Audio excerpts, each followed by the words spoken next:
Mahigit 300 na pumapasad ang tricycle sa Dagupan City hindi pa nadidikitan ng decal dahil sa kakulangan ng dokumento ng mga operator. Tutukan sa report.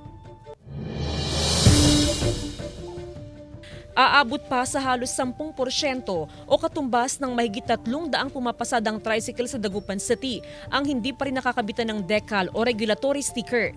Nasa tanggapan ng Public Order and Safety ang mga decal. Hinihintay ang mga driver at operator para maikabit sa kanilang mga tricycle at maging legal ang kanilang pamamasada.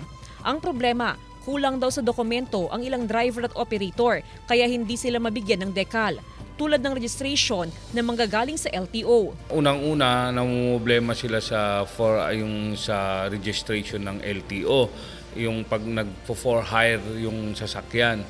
Yun ang unang problema nila kasi dapat ma-for hire yung tricycle nila. Kailangan po nilang kumuha ng legalization from the City Government of Dagupan.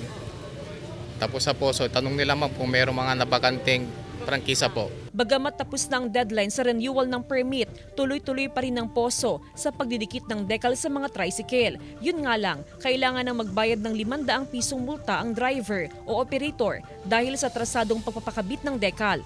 Mahaba na raw ang ibinigay na konsiderasyon ng LGU sa mga tsuper, kaya walang dahilan para hindi sila makasunod. Kasama si Jing Dakanay, Jasmine Gabriel Galban, One North Central Luzon.